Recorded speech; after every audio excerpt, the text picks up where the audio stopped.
So, my name is Gabriel Gasque, and I am head of outreach at Protocols.io. This is a tips and tricks webinar for power users of Protocols.io. And before we begin, let me just tell you a little bit about myself. I have a background in experimental neuroscience with doctoral studies and postdoctoral training.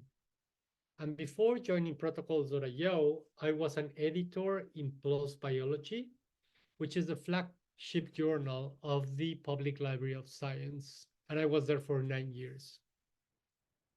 I consider myself a scientist as well as an advocate for open science, experimental reproducibility, and research integrity.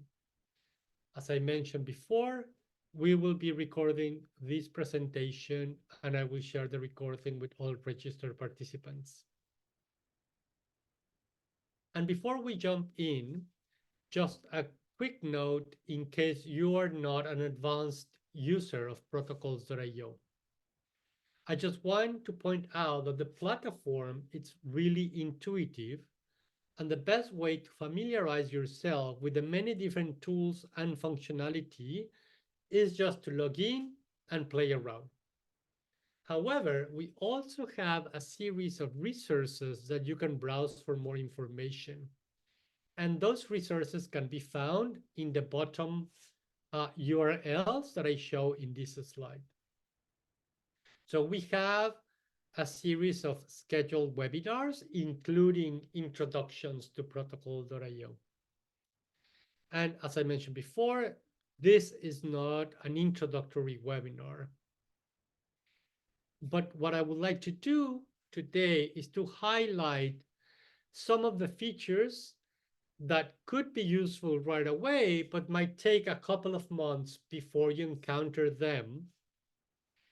So the focus of this presentation uh, are things about the file manager, the workspaces, and the editor that are not necessarily instantly discoverable.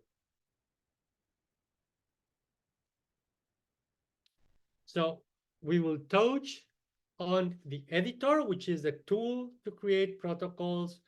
We'll also talk about the file manager, and which is the tool that helps us organize our protocols.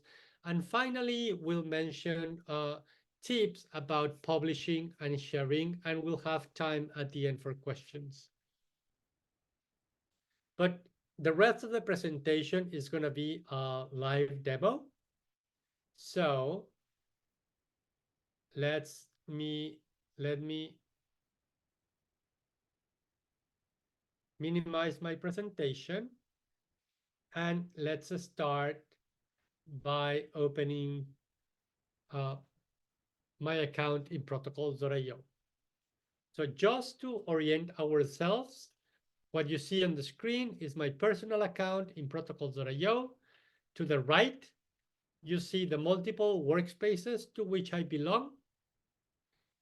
And each workspace has a folder that is organized by the file manager, but we are going to be working in my personal workspace, which is a private workspace, so it's not searchable. And the first thing that I want to show is how to bring into the platform existing protocols that you might already have in your hard drive or in the cloud. So what you see here is my hard drive in which I have stored 3 protocols in different formats. So I have a PDF, I have a doc, a Word document, and I have a plain text file. And we're going to bring those protocols into the platform. The easiest way to do that is just to drag and drop them into the platform. So I can start by creating a new folder, which could have today's date,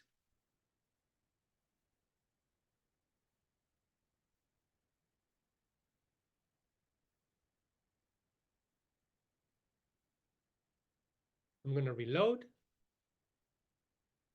So we see the new folder here, and the easiest way to bring pre-existing documents into the platform is just to take them and drag them into the folder in which I want to save them. The protocols are being copied.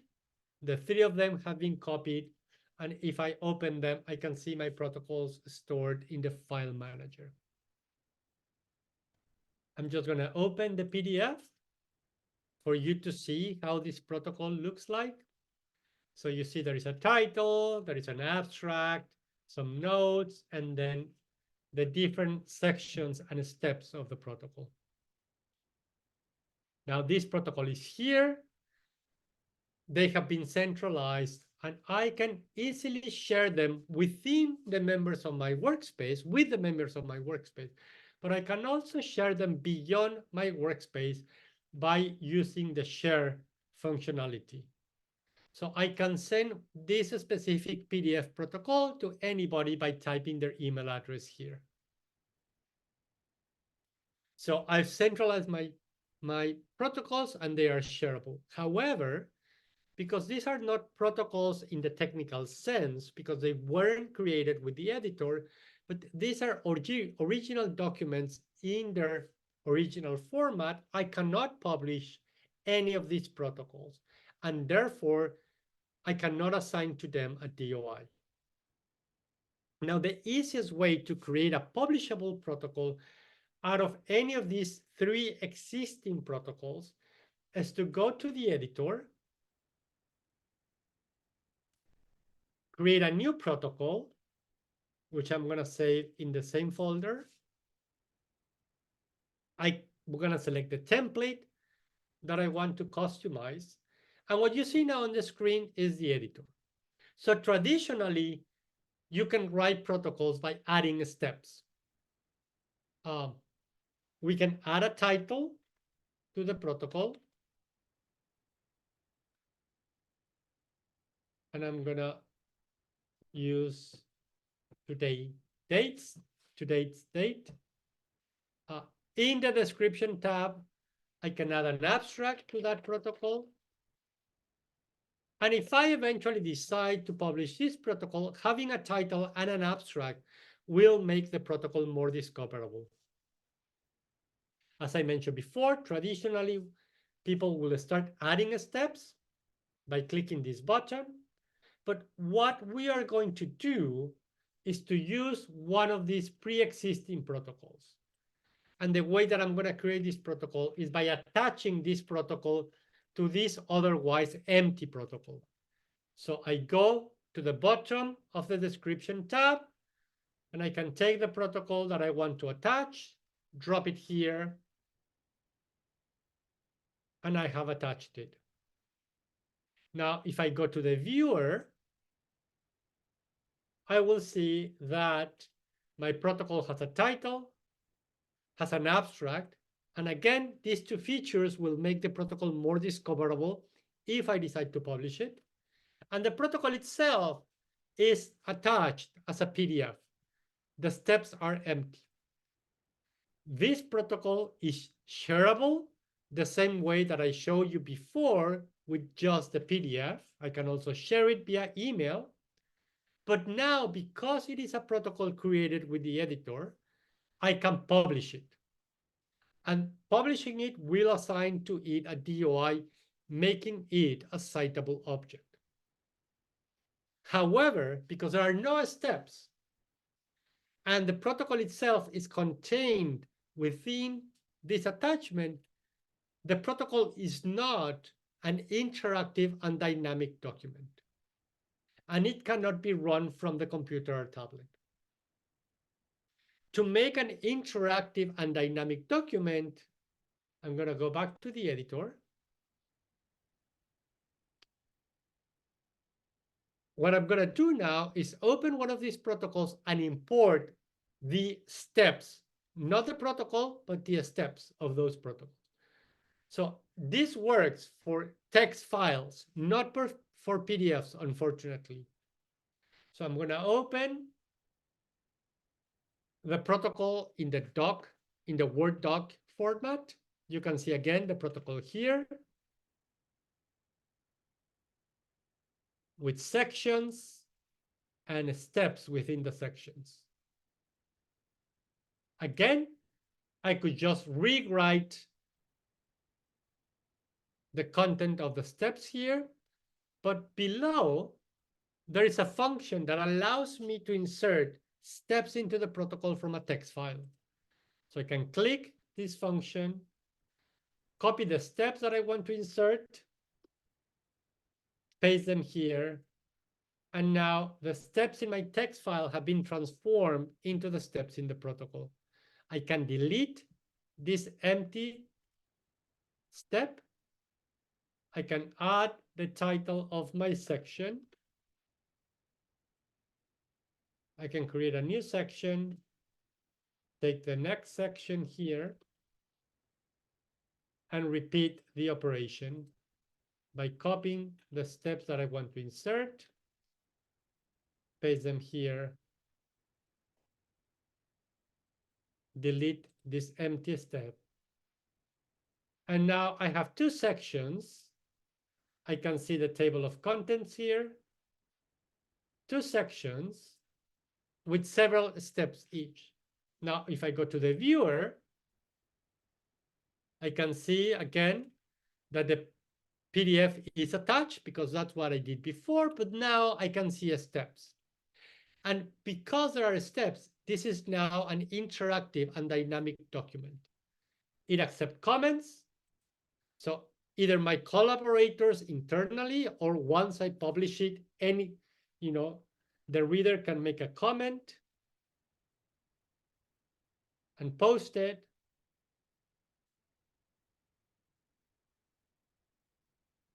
And I can also run this protocol from my computer or tablet. So instead of printing a hard copy, I can just let the computer guide me through the protocol. As I finish every step, I can mark every step as done. And once my protocol is finished, I can just save the run as an independent file with a time stamp.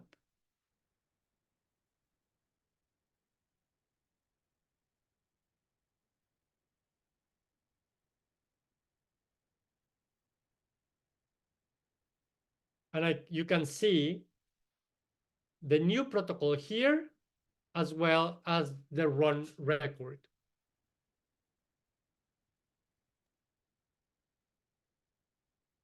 But let me go back and go back to the editor. And once I have imported the steps, I can now take advantage of the many components, specialized components that the editor has. For example, every time that I see a time, I could actually transform this into a timer by selecting the duration.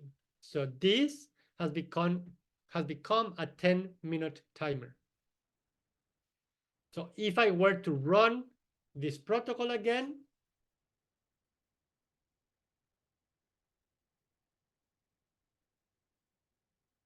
during the run of the experiment, once I reach this step, I can actually click the start button, let the timer run, and eventually the computer or cell phone will let me know that the time is over.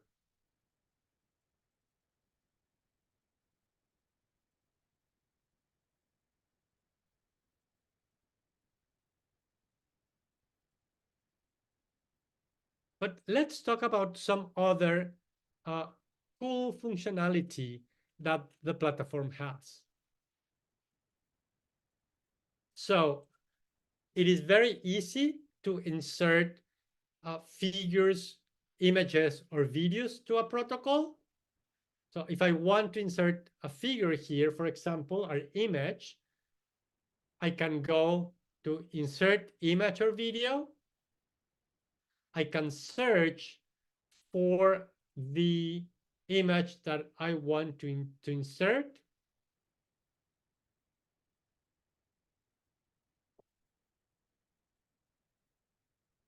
and I have inserted an image. I can also embed videos directly from YouTube. So for that, I select embed media. I can go to YouTube, and this is a YouTube video that shows how to load an agarose gel. You can see it playing.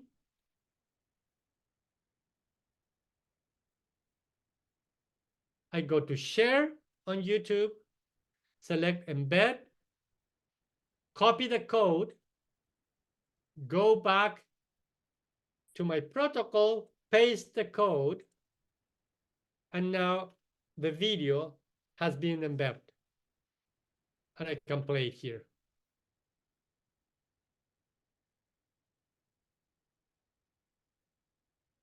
The protocol also accepts tables. So I can insert a table with, let's say, reagent, volume, and 10x. I can call this reagent A, reagent B, and the volume 24 and 6. And now the table accepts formulas. So equals B2 times 10. And I can spread this. So I have a table. I can also insert a table, a pre-existing table from Excel or Google Sheets. To do that, I create a table, empty table. I go to Google Sheets, and you can see again reagent, amount, 10x, and this is a formula in which the column B is multiplied by 10. So I can copy the content of the table and insert it into this table, and now the table has been copied. However, you will note that it wasn't the formula, but the value that was inserted in column C, despite the fact that there is a formula here. So if I want the formulas to be transferred, what I have to do is go to View, Show Formulas. Now I see the formulas in Google Sheets. I can copy it again.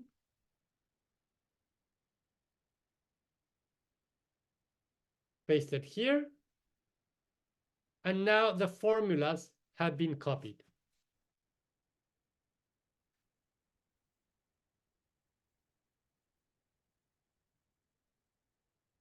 Another component that I want to show is what we call the step case. Sorry, the smart component. Let's talk first about the smart component. The smart component is an actionable table that works during the run. So I can search for that component. So the smart component, I will add a row. Let's imagine that this is a protocol in which in step 5, I have to visualize cells in a microscope, and I have to count the number of dead cells. So I can add a row, which I'm going to make it a required row, and it's total number of cells in the field. I add a second row, which is going to be dead cells, also required. I add my component, and this is very useful when running the protocol. So if I go to the viewer and I decide to run my protocol, what I will see is that as I complete every step, I mark it every step as done. When I reach the step that has the smart component, because the entries were selected as required, I cannot proceed in the run of my protocol unless I enter the values that I captured during the run. So in this case, for example, I counted 76 total number of cells, of which 53 were dead. Because I have entered the values, now I can proceed.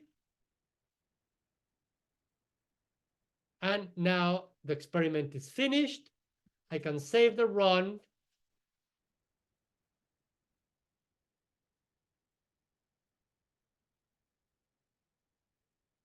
With a timestamp, and I save it.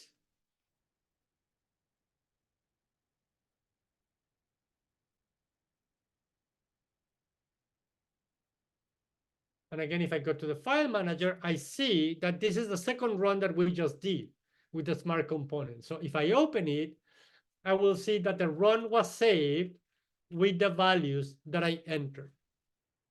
So I can run my experiment, I can capture data, and I can save that as an independent file. But let me go back to the editor.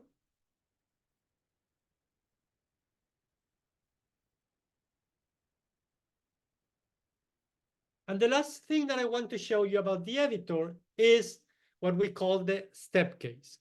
I mentioned before that you can keep adding steps by clicking the new step button or by inserting steps from a text file. But we have what we call the step case. And the step case is useful when your protocol can separate into more than one branch depending on certain tissue or condition. So if I add a step case, let's say that I'm running an experiment, but at one point I have to make a decision whether I'm going to keep working with hard tissue or with long tissue. So I can say hard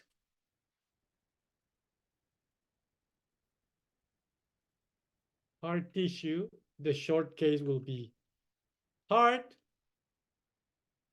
And if you are using hard, follow this branch.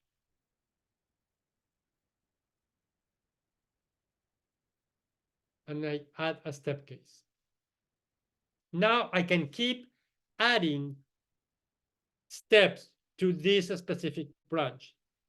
So step part 1, step part 2, and so on.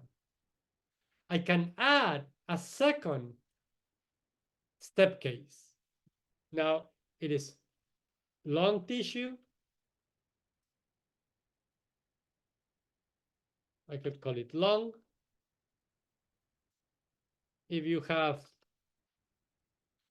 long tissue, then do the following.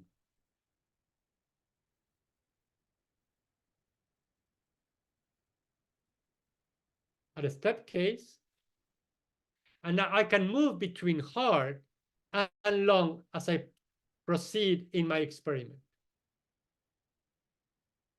I can add now long specific steps. Step long 1, step long 2. Now, if I have long, I have to add an additional step that is not present in the hard. Step long 3. And then the rest of the steps are common between the hard and the long.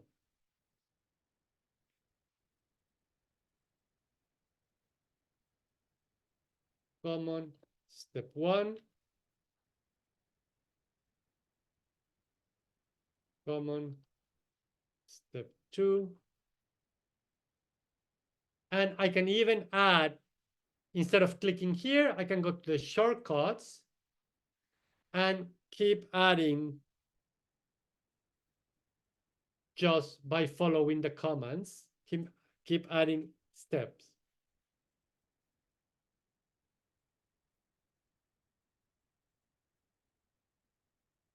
because these are common steps. I can mark them, I can copy them, and then paste them in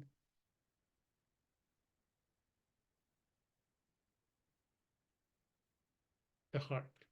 So the heart has two specific heart steps, and then the three common steps. The long has 3 and 3, and you can see here. So again, if I go to the viewer, I see that my protocol has the steps, and then I get to the step case where I can choose to work with hard tissue or with lung. And you can add as many step cases as you want.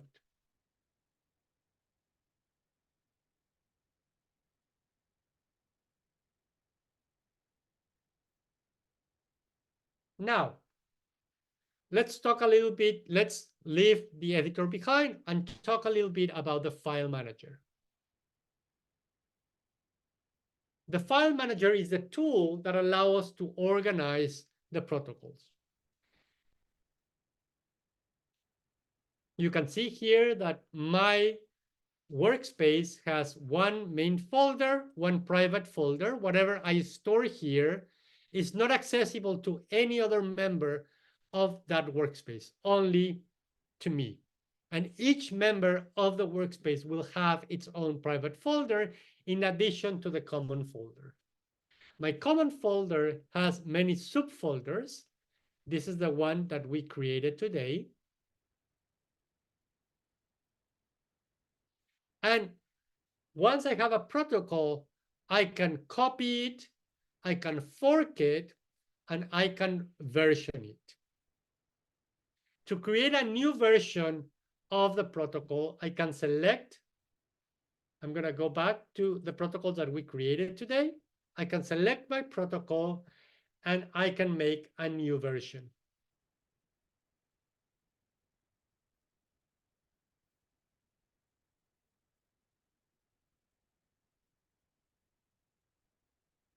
The new version is being created.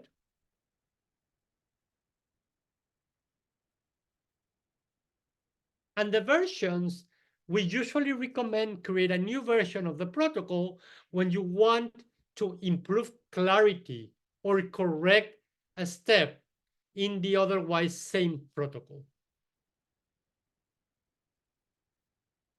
Now I can go and view the new version. This is the new version.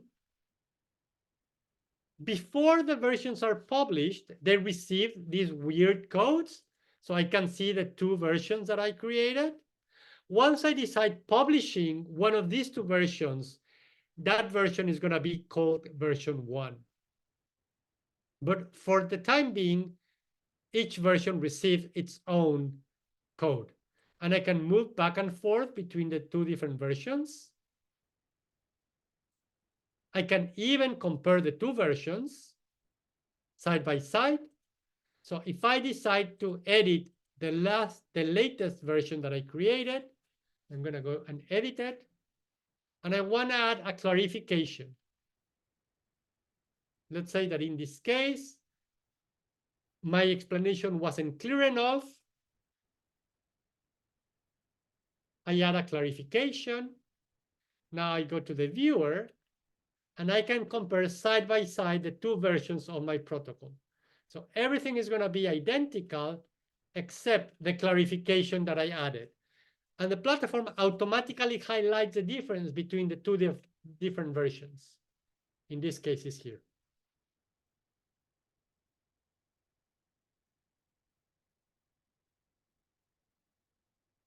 I could also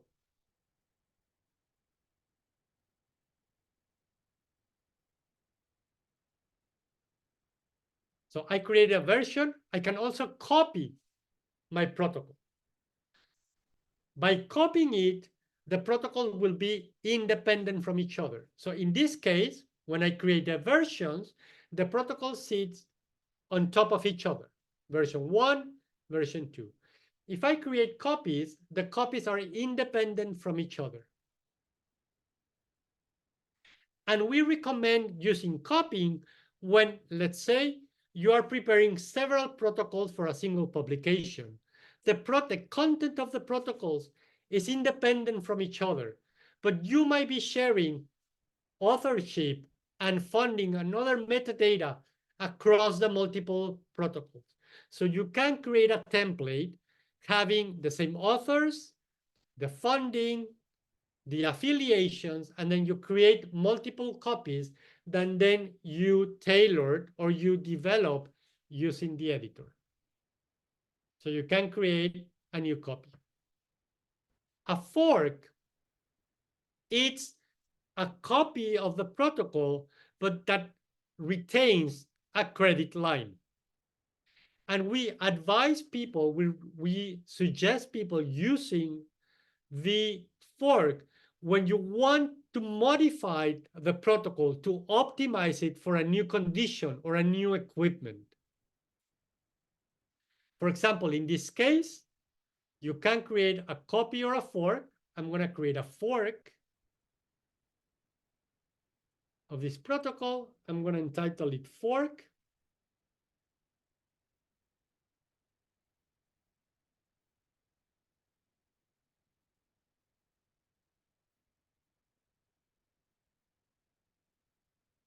And if I open the file manager again, what I want to show you is that these are two versions of the same protocol. This one is a fork, and you can see here that there is a label that says this protocol was forked from an original protocol. So if I open that fork, again, the credit line, the credit history is clearly indicated in the forked protocol. I can even go back to the original protocol by following this link.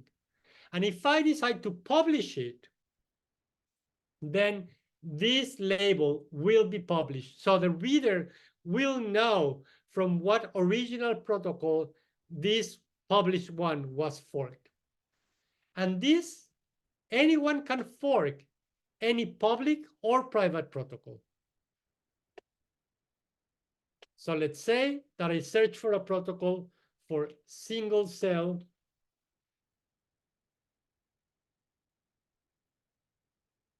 PCR. I find a protocol that works for me.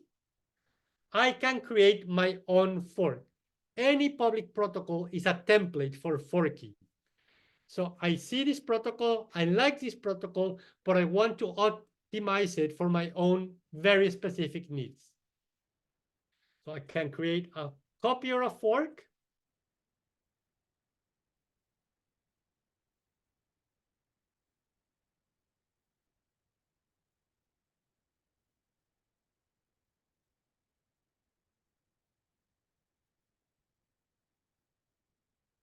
Hmm.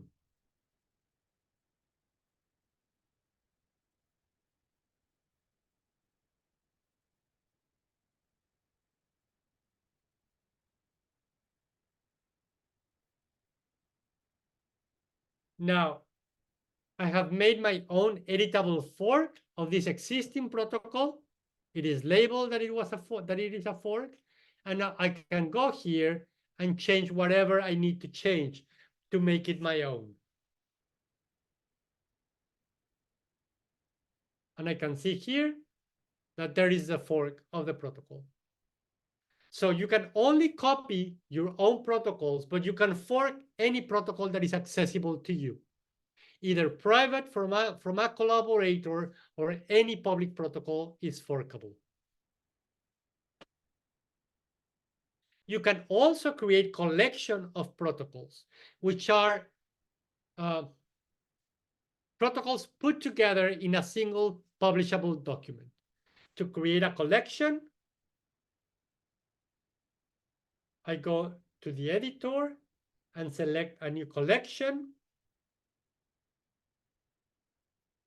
And now I can start adding protocols to this collection.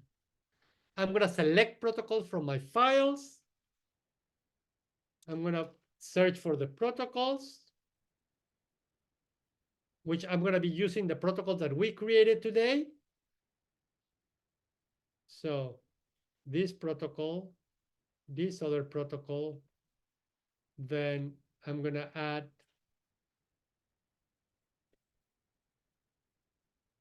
this protocol, but I'm going to copy the name so I can search for it. Now back to the collection.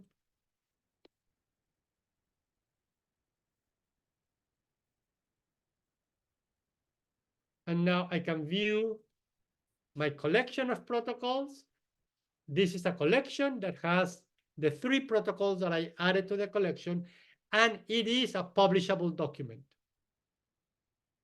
So, but before I do that, I need to publish my protocols, individual protocols first, then I can publish my collection.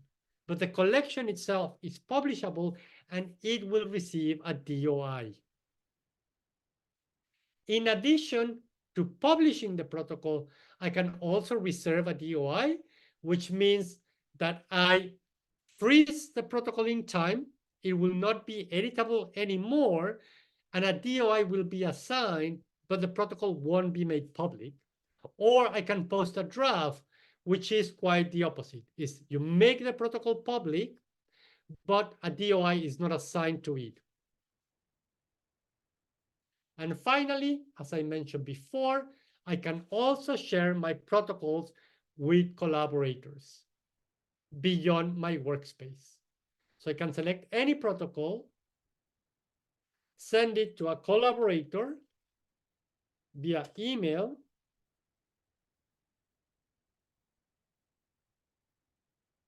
I save the changes, and once I added a collaborator to this very specific protocol, I can control what my collaborator can do. They can view it, or they can view it and edit this protocol. You can also send the protocol via a private link, which you can send via Slack, email, WhatsApp, by any means. And this link is a view mode only. It's a view only mode link.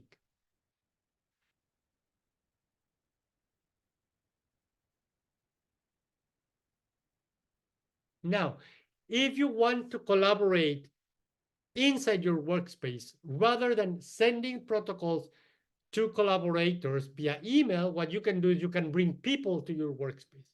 And to do that, you select the administration menu of your workspace, you select members, and you can invite people to join your workspace by typing their email address here, and they will receive an invitation.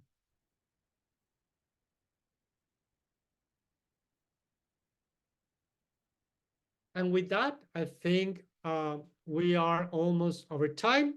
So I will stop here and I will be happy to take any questions.